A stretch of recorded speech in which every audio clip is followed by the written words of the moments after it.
Hello everyone. आज हम पर्यावरण के विशिष्ट चैप्टर पर्यावरण की वैश्विक समस्याएं और पर्यावरण डिग्रेडेशन से के कारण पर चर्चा करने जा रहे हैं। बहुत इंपॉर्टेंट चैप्टर है, ध्यान दीजिएगा। तो यहां पर हम लिख लें वैश्विक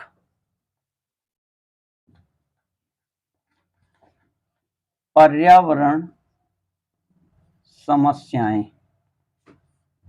और या फिर हम इसे पर्यावरण अवनयन, ठीक है, के कारण। दोनों का मतलब एक ही है और ये दोनों की दोनों चीजें डिग्रेडेशन से संबंधित हैं। पर्यावरण का लेवल इस पे क्या हो रहा है, फॉल कर रहा है, डिग्रेडेशन हो रहा है। तो कल हमने डिग्रेडेशन से रिलेटेड चीजों पे, तो डिग्रेडेशन की समस्याओं में कल हम लोगों ने चर्चा की थी कि इनमें से पहली समस्या हमारी है जिसे हम ग्रीन हाउस इफेक्ट कहते हैं, ग्रीन हाउस प्रभाव। इसको आप ग्लोबलाइजेशन भी बोलते हैं, ग्लोबल वार्मिंग भी बोलते हैं। तो ये याद रखेंगे, इसको हम ग्लोबल वार्मिंग भी बोलते हैं। और ये पहली समस्या है।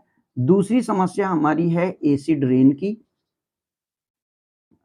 अम्ल वर्षा इसको कहते हैं। तीसरी समस्या हमारी जो है वो है इससे रिलेटेड ओजोन डिप्लीशन की, ओजोन परत क्षय, यानी ओजोन लेयर डिप्लीशन। और चौथी समस्या हमारी है वनों के कटाव की, वनों का कटाव। अब वनों के कटाव के बाद जो चीजें आ रही हैं इसमें हम इसको बोलते हैं डिफॉरेस्टेशन। और पांचवी समस्या हमारी होती है जैव और वनस्पति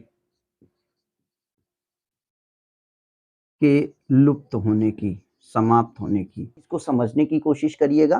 तो ग्रीन हाउस इफेक्ट के लिए हमको समझना होगा कि ये हमारी पृथ्वी है, ये हमारी पृथ्वी है। अब इस पृथ्वी का आपको ये समझना है कि यहां पर हमारे पास सन है, ये सन है यानी सूरज है। और हम बता चुके हैं कि ultimate source of the energy सूरज है। तो सूरज से आने वाली जो हमारी यहां से किरणें हैं, ये किरणें यहां पर आती हैं। और इसके पहले आपको ये बात अच्छे से पता है कि सूरज की इन किरणों के साथ ही हमारा लगभग लगभग यहां से ये जो ये है, ये वाली मोटाई जो है, ये हमारा वायुमंडल है। ये क्या है, वायुमंडल, जिसको हम एटमॉस्फेयर कहते हैं। अब बात ये आती है कि क्या है ग्रीन हाउस इफेक्ट। इसके लिए हमको समझना होगा कि जो सूरज की किरणें हैं इनको हम बोलते हैं सूर्य विकिरण। क्या बोलते हैं, सूर्य विकिरण। और जो सूर्य विकिरण होता है, सूर्य विकिरण का कुछ पार्ट पहले ही रिफ्लेक्ट हो जाता है, कुछ पार्ट यहां पर अवशोषित कर लिया जाता है और कुछ पार्ट पृथ्वी के केंद्र तक पहुंचता है। जो पृथ्वी के केंद्र तक पहुंचने वाला पार्ट है वो 51% है। ये आपको समझना है कि सूर्य के विकिरण का 51% पार्ट हमारे पृथ्वी के केंद्र तक पहुंचता है। इसको हम सूर्य विकिरण कहते हैं। इसको हम इंसोलेशन बोलते हैं। ये इंग्लिश के लिए भी याद रखिएगा आप, इसको इंसोलेशन बोलते हैं, जो कि शॉर्ट फॉर्म है इनकमिंग सोलर रेडिएशन का। अब बात ये आती है कि जो ये चीज हो गई, ये पूरा प्रोसेस दिन के दौरान होता है। रात में क्या हो रहा है, शाम के समय जब सूरज अस्त हो चुका है, सूरज उस समय नहीं है, अब रात आती है, तो ये प्रोसेस हमारा दिन का हो गया। इस जगह से हम दिन मान लेते हैं, इस तरफ हमारा ये दिन था और अब मान लेते हैं रात है। तो रात में क्या हो रहा है, रात में हमारा चंद्रमा चमकता है ना। तो ये हमारा मून आ जाता है और मून के हो जाने के कारण हीट अब ज्यादा कहां है, हीट ज्यादा कहाँ है? पृथ्वी पर। और ये आपको पता होना चाहिए कि जो एक नियम है वो ये नियम है कि अच्छे अवशोषक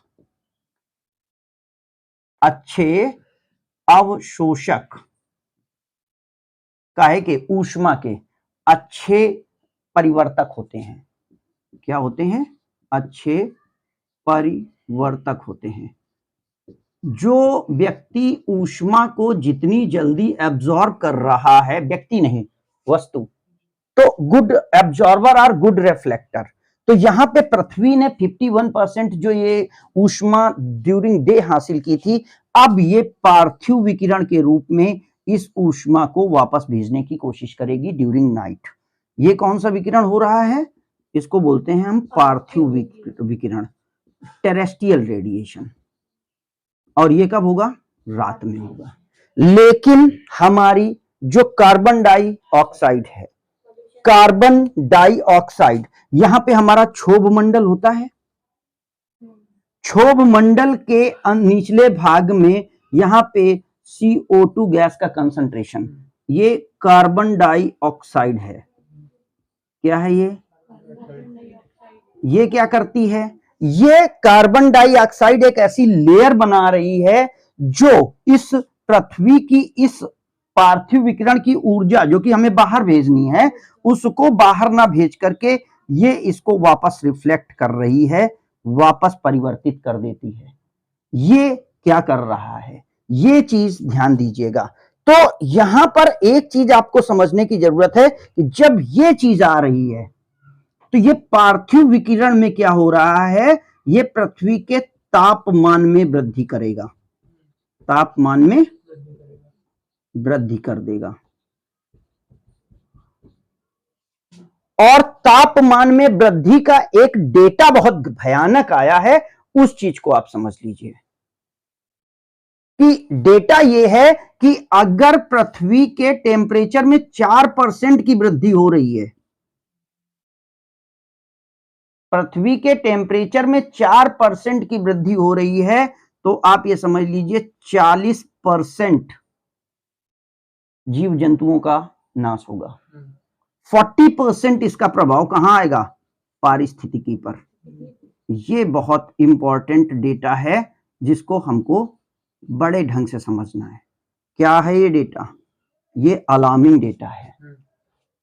ये क्या कर रहा है? ये कह रहा है कि तापमान में होने वाली वृद्धि, इसी को हम कहते हैं ये ग्रीन हाउस प्रभाव, और इसी को हम कहते हैं ये ग्लोबल वार्मिंग। ग्लोबल वार्मिंग का मतलब क्या है? Heating of the globe. और ये हमारा ग्लोब है, तो ये हीटिंग ऑफ द ग्लोब हो रही है, यानी हीटिंग ऑफ ग्लोब। ग्लोब क्या हो रहा है? हीट हो रहा है, और इसके कारण ऐसा हो रहा है। अब बात आती है इसको हरित ग्रह प्रभाव क्यों करते हैं? तो हरित ग्रह प्रभाव को समझने के लिए आपको क्या करना होगा? यहां पे कार्बन डाइऑक्साइड का ये कॉन्सेप्ट समझ में आ गया। इसको हरित ग्रह प्रभाव क्यों कहते हैं, इसके लिए आपको देखना होगा कि जो हमारे ध्रुवीय क्षेत्र हैं, कहां पर? ध्रुवीय क्षेत्र, पोल्स। तो ध्रुवीय क्षेत्रों में क्या हो रहा है? ध्रुवीय क्षेत्रों में बर्फ पड़ती है। क्या पड़ती है? बर्फ। इसलिए वहां पे कांच के ऐसे ये कांच के घर होते हैं। कांच का घर किसके लिए बनाया जाता है? पौधों के लिए। अब ये जो कांच का घर पौधे के लिए बनाया गया, तो यहां पर ये पौधा क्या करता है? ये पौधा यहां पर विकसित हो रहा है धीरे धीरे, और इस पौधे पे, ये जो पौधा हमारा विकसित हुआ, इस पौधे पर क्या हो रहा है? इस पौधे पर यहां से सूर्य विकिरण होता है। यहां पर अब हम फिर से एक सूरज बना लें, यहां पर ये सूर्य है, तो सूर्य की किरणें डायरेक्ट इंटर तो कर रही हैं, लेकिन ये इस पौधे की गर्मी बाहर न जाकर के ये कांच का घर इसको रिफ्लेक्ट कर देता है। तो ये प्रभाव और ये प्रभाव एक हो जा रहे हैं, एक जैसे हो रहे हैं, जिससे यहां का तापमान बढ़ा रहता है। तापमान बढ़ा रहता है और पौधे को बराबर ऊष्मा मिल जाती है। इस कारण इसे हम हरित गृह प्रभाव कहते हैं। ये समझ में आया नहीं आया? और ये ध्यान रखना है कि ये जो कार्बन डाइऑक्साइड है ये जल वाष्प के साथ मिलकर के ये ऑक्सीजन लेयर बनाती है। ये किसके साथ मिलती है? जल वाष्प के साथ, जिसको H2O कहते हैं। ठीक है, तो ये चीज आपको हरित गृह प्रभाव हो जाता है। इससे क्या हो रहा है, इसके परिणाम क्या होंगे, इसके परिणाम क्या होंगे? तो परिणामों को अगर हम लिखना चाहें तो हम ग्रीन हाउस प्रभाव के, तो सबसे बड़ा है वैश्विक तापमान में वृद्धि, वैश्विक तापमान में वृद्धि। दूसरा है ध्रुवों की बर्फ का पिघलना।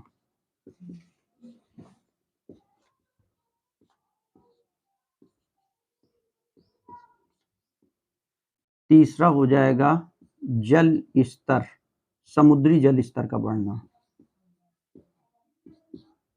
समुद्री जल स्तर का बढ़ना।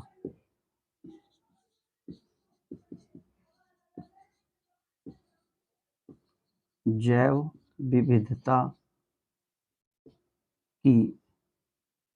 को संकट कह लो, जैव विविधता को संकट। पांचवा है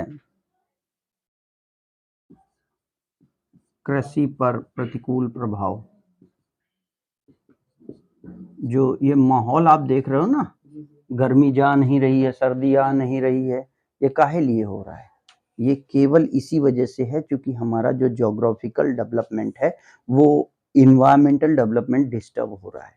हम इतना ज्यादा आफत कर चुके हैं ऑलरेडी, और ये बात बिल्कुल सच है। अगर ये रोका नहीं गया तो जो बात पीछे एक, जिसका नाम क्या था उनका, मैगर ने जो बात कही थी, और उसने वो बात 1955 में कही थी कि अगर ऐसा ही होता रहा तो अगले 100 सालों में पृथ्वी के संसाधन पूरी तरीके से समाप्त हो जाएंगे और विकास अवरुद्ध हो जाएगा और निश्चित तौर पर मानवता पर प्रतिकूल प्रभाव पड़ेगा और यहाँ पर सब कुछ खत्म हो जाएगा।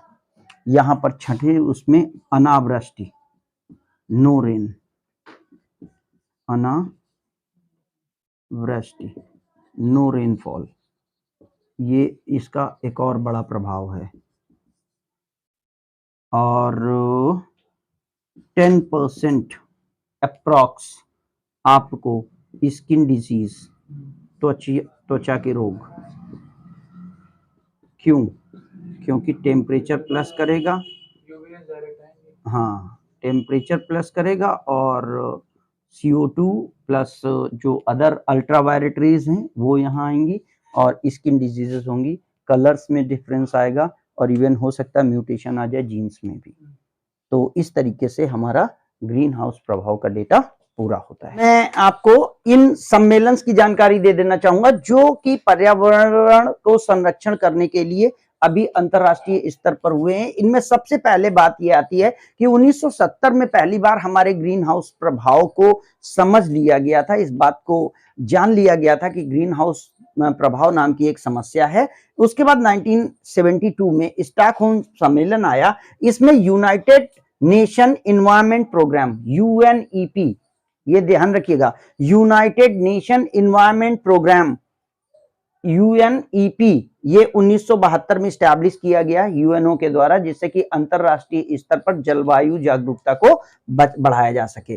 फिर 1985 में वियना सम्मेलन हुआ जिसमें इस समस्या के साथ साथ ओजोन लेयर डिप्लीशन पर भी चर्चा की गई।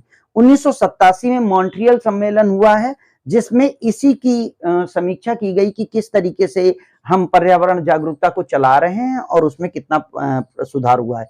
फिर यहाँ पर 1980 में यहाँ पर केवल UNEP प्रोग्राम लाया गया था, लेकिन सिचुएशन कंट्रोल में ना आने पर 1980 में international pollution control commission, international pollution control commission IPCC, ध्यान रखिएगा, इसकी स्थापना 1980 में कर दी गई है, यानी अब पर्यावरण आयोग बना दिया गया। 1982 में ये रियो कॉन्फ्रेंस है, रियो डे जेनेरियो की जो कॉन्फ्रेंस है इसे हम अर्थ समिट के नाम से जानते हैं, और इसमें पृथ्वी को बचाने के लिए एजेंडा 21 तक पृथ्वी को बचाने के लिए एजेंडा 21 का गठन किया गया था। उसके बाद क्योटो प्रोटोकॉल में इस पूरे सम्मेलन पे डिस्कस किया गया, जिसमें ये बात कही गई कि अगर 4 से 5% भी टेम्परेचर राइज कर जाएगा तो हमारे पारिस्थितिकी पे बहुत प्रतिकूल प्रभाव आएगा। इसीलिए बास्केट अप्रोच लॉन्च किया गया। बास्केट अप्रोच में कार्बन डाइऑक्साइड और ये CH4 जो कि मीथेन है, N2HO4 इसको बोला गया, जो कि आपकी नाइट्रस ऑक्साइड है, ये CFC क्लोरोफ्लोरोकार्बन है, HFC ये हाइड्रोक्लोरोफ्लोरोकार्बन है, और यहां पर ये सल्फर हेक्सा सल्फर क्लोराइड, इसको SF6 कहा गया है। ये 6 गैसें वायुमंडल के लिए खतरनाक गैसेस के रूप में जानी गई हैं, और इनके प्रयोग पर रोक लगाने या इनके प्रयोग को या उत्सर्जन को कम करने का प्रयास अंतरराष्ट्रीय स्तर पर किया गया है। इस तरीके से पर्यावरण सचेतता का यह कार्यक्रम चालू है। तो यहां पर अब हम दूसरे टॉपिक अम्ल वर्षा पर चर्चा कर रहे हैं। अम्ल वर्षा को lake killer stone leprosy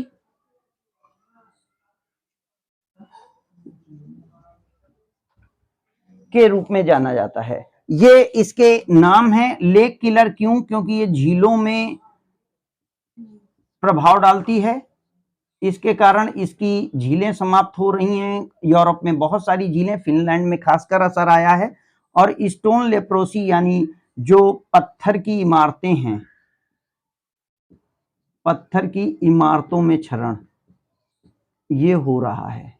Taj Mahal में ऐसा हाँ, ताजमहल ही नहीं, और भी जैसे कि लंदन अमेरिका की स्टैचू ऑफ लिबर्टी में भी यही चीज आई है।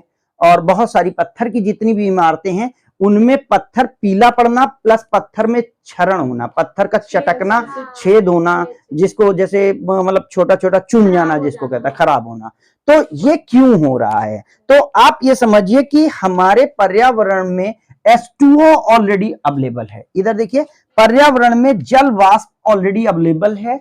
इसमें 2 प्रॉब्लम है। ये दोनों की दोनों चीजें, नाइट्रोजन डाइऑक्साइड और sulphur dioxide, nitrogen dioxide NO2 होती है और सल्फर डाइऑक्साइड SO2 होती है। ये दोनों की दोनों कहां से निकलती हैं? ये दोनों की दोनों तेल और यातायात के साधनों से निकलती हैं, यातायात के साधनों से। और ये जब यहां से निकलती हैं तो जाती कहां है? ये मिक्स हो जाती हैं किसमें? एयर में। और एयर में क्या है? हमारा H2O जल वाष्प है। इसके साथ जब ये गैसें मिल रही हैं तो ये भयानक एसिड का फॉर्मेशन करती हैं, जिसमें नाइट्रिक एसिड है और सल्फ्यूरिक एसिड है। अब ये एसिड होता क्या है? इसके लिए सबसे पहले आपको समझना होगा वर्षा कैसे हो रही है, वर्षा होने का तरीका क्या है। तो वर्षा कैसे होती है? मान लीजिए कि ये हमारा एनवायरमेंट लैंड है, ये हमारी जमीन है, ये हमारा पृथ्वी है, और इस जगह पर इसमें पृथ्वी का जब ये टेम्परेचर होता है, यहां पर ये हमारा सूरज है, पृथ्वी पर ये हमारा सन है। अब ये जो सन है ये क्या करेगा? इसको हीट देगा। तो पृथ्वी की जो सतह है वो हीट होगी कि नहीं होगी? अब जब ये हीट होगी तो यहां से जो जल वाष्प है, जो आप जल वाष्प का क्या होगा? जल वाष्प का वाष्पीकरण होगा, वाष्पीकरण, इसको इवेपोराइजेशन कहते हैं। अब ये जब इवेपोराइजेशन हो रहा है तो एयर में जाकर के क्लाउड फॉर्म हो जाएगा, और क्लाउड फॉर्म को हम कहते हैं संघनन। इसको क्या बोलते हैं? संघनन। इंग्लिश में बोलते हैं कंडेंसेशन। कंडेंसेशन। अब कंडेंसेशन हुआ है किसका? वाटर वेपर का। और ये वाटर वेपर कहां कंडेंसेशन हो रही है? यहां पे जो डस्ट पार्टिकल हैं, जो डस्ट पार्टिकल हैं उनके साथ ये क्या हो रही है, इसके मॉलिक्यूल मिल रहे हैं। जब ये मॉलिक्यूल मिल रहे हैं तो ये क्लाउड बन रहा है, और ये जो क्लाउड बन रहा है इसमें ये तुम्हारी H2SO4 और HNO3 ये भी मिक्स कर जाती हैं। H2SO4 और मिक्स कर रही है HNO3, तो ये भी मिल रही हैं। अब ये जो दोनों मिली हैं ये इसी बादल में ही तो मिली हैं। अब बारिश हो रही है तो बारिश होने पर क्या हो रहा है, ये यहीं पर आएगी, और जब बारिश यहां आएगी तो इसको हम बोलते हैं प्रेसिपिटेशन, वर्षण बोलते हैं। क्या बोलते हैं, वर्षण, इसको बोलते हैं प्रेसिपिटेशन।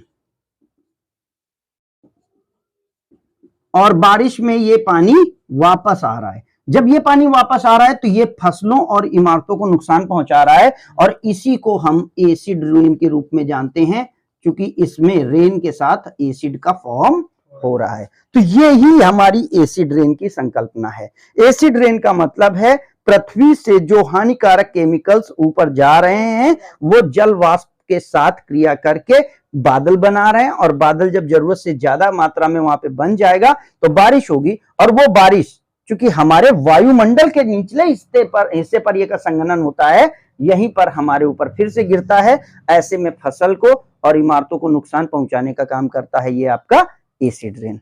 अब इस एसिड रेन के दुष्प्रभाव क्या हैं, इसके दुष्प्रभाव, तो एसिड रेन के दुष्प्रभाव में अगर आप देखें तो पहला दुष्प्रभाव है कि इससे जो झीलों का अस्तित्व है, झीलों का अस्तित्व समाप्त हो रहा है। क्यों समाप्त हो रहा है, क्योंकि ये जो नाइट्रस ऑक्साइड है ये आपकी पानी में घुलनशील होती है और पानी में मिक्स कर जाती है, तो वहां की मछलियां और वहां की जो पारिस्थितिकी तंत्र है वो पूरी तरीके से डिस्टर्ब होता है। रिजल्टेड वहां का जो सिस्टम है पूरा समाप्त होता है। कहा यह जा रहा है कि यूरोप में लगभग 2000 झीलें, और जो अब अमेरिका है, अमेरिका की लगभग 1600 झीलें अब तक लगभग समाप्त हो चुकी हैं। इसी कारण इसको लेक किलर के नाम से जाना जाता है। एसिड रेन को हम किस नाम से जानते हैं, लेक किलर, झीलों को बर्बाद करने वाला। दूसरा क्या है कि इसमें स्टोन कैंसर, जो इमारतें हैं, इमारतों पर पीलापन और पत्थर का क्षय होना, पत्थर का क्षय होना, इसको हम स्टोन कैंसर की संज्ञा देते हैं। स्टोन कैंसर, स्टोन लेप्रोसी या स्टोन कैंसर के नाम से इसको कहा जाता है। भारत में ताजमहल, यहां पर भारत में किसको नुकसान पहुंच रहा है, ताजमहल को। अमेरिका में लिंकन स्मारक, Lincoln memorial, statue of liberty, इनको बहुत ज्यादा इसके द्वारा नुकसान पहुंचा है।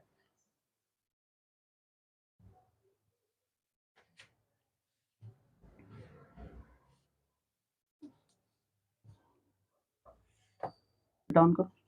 तीसरा दुष्प्रभाव है जो हमारे साथ होता है वो होता है सूक्ष्म जीवों,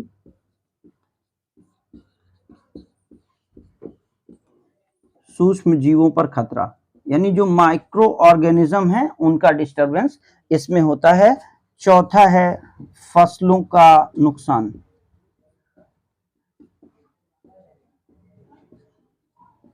और पांचवा है स्वास्थ्य पर प्रभाव।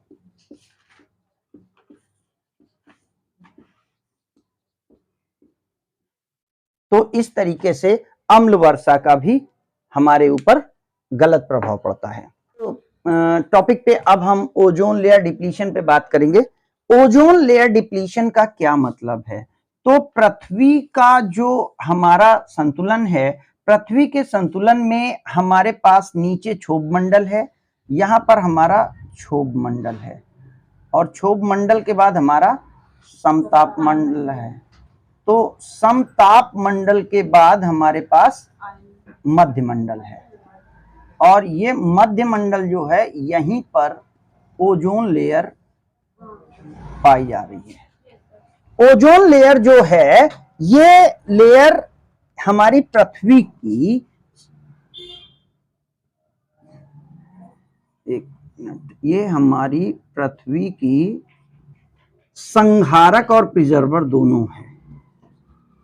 संहारक और संरक्षक, ये दोनों नाम इसको दिए गए हैं। किसको दिए गए हैं? ओजोन लेयर को। क्यों दिए गए भाई? ये संहारक कैसे हो गई? संहारक ये इस तरीके से हो गई क्योंकि इसी के कारण ग्रीन हाउस इफेक्ट बढ़ रहा है। ग्रीन हाउस इफेक्ट यानी ग्लोबल वार्मिंग में ये क्या कर रही है? ये सहयोग कर रही है। और अल्ट्रावायलेट रेज जो हैं, अल्ट्रावायलेट रेज, इनको ये क्या करती है? इनको अपने अंदर अवशोषित कर लेती है। रिजल्टेड क्या हो रहा है? पृथ्वी के वातावरण में अवशोषित करती है, जिससे पृथ्वी के वातावरण में खतरनाक किरणें नहीं आती हैं। तो इस तरीके से ओजोन लेयर हमारे लिए जीवन रक्षक का काम करती है। वैसे ये संहारक कम और संरक्षक ज्यादा है। अब क्या हुआ? एक है जे फोरमैन, ये ने 1984 में ये कहा कि उत्तरी ध्रुव के पास 40 किलोमीटर का जो क्षेत्र है वहां पर ओजोन लेयर जो है वो कम हो रही है। ओजोन गैस का आवरण घट रहा है। इसे हम ओजोन होल के नाम से जानते हैं। लेकिन आप लोगों को यह याद रखना है कि ओजोन होल संभव नहीं है। ओजोन होल कैसे संभव है? क्योंकि ओजोन एक गैस है। तो गैस की जो थिकनेस है, थिकनेस इज रिड्यूस्ड, इसकी मोटाई घटी है। किसकी? ओजोन लेयर की। कहां पर? उत्तरी ध्रुव के ऊपर। इसलिए ओजोन लेयर हमारे लिए चिंता का विषय है। अब ओजोन लेयर का जो क्षय है वो किसके कारण हो रहा है? तो इसके लिए जो रिस्पॉन्सिबल गैसेस हैं, कौन सी गैसेस हैं? तो उनमें सबसे पहली जो गैस है वो CFC है, क्लोरोफ्लोरोकार्बन। क्लोरोफ्लोरोकार्बन,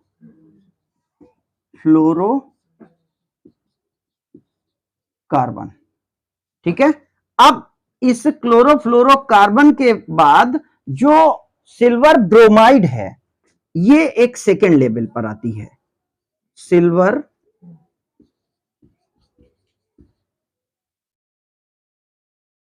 ब्रोमाइड,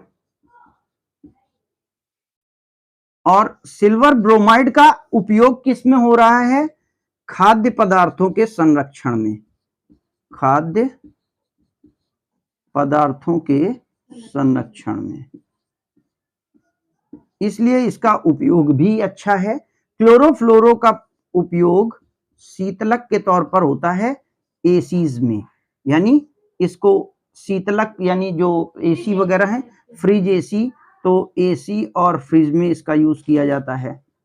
तो इनके लिए इस कारण ये ज्यादा गैसें हमारे लिए हार्मफुल हैं। और ये गैसें क्या करती हैं? ये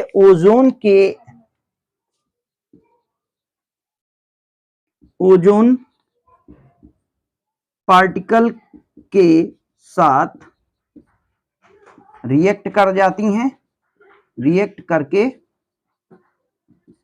उसे समाप्त कर रही हैं।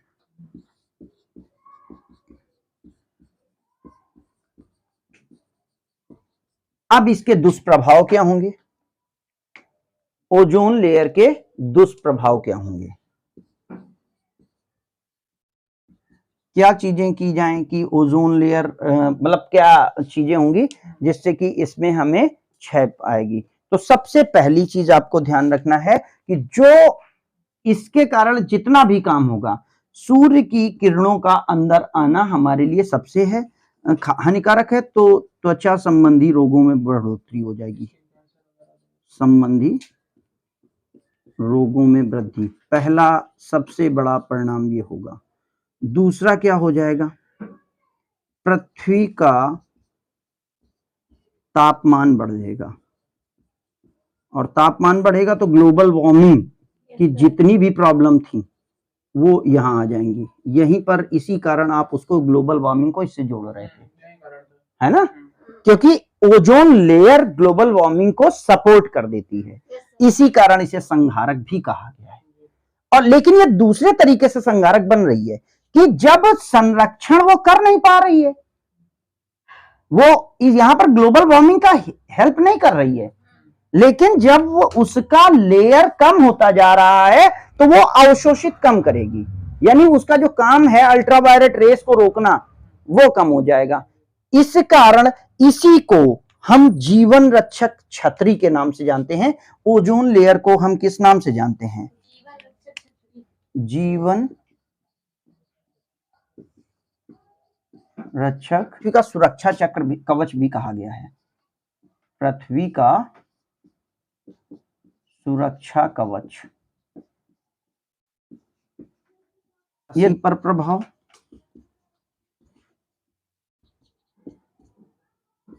चौथा जीव जंतुओं पर प्रभाव,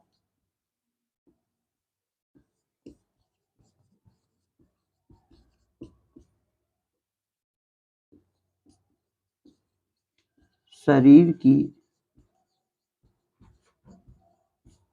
प्रतिरक्षा प्रणाली पर प्रभाव, हमारी जो इम्यूनिटी सिस्टम है वो भी इसके कारण डिस्टर्ब हो रही है। रही बात, इंटरनेशनल पॉल्यूशन कंट्रोल कमीशन आया है, तब से एक एक चीज को टारगेट नहीं किया जा रहा है, अब इन्वायरमेंटल अप्रोच को टारगेट किया जा रहा है। इन्वायरमेंट की जितनी भी प्रॉब्लम्स हैं उनको एक साथ समाप्त करने की कोशिश की जा रही है, सबको एक साथ रख करके देखने की कोशिश की जा रही है। तो आज हम क्लास यहीं पर समाप्त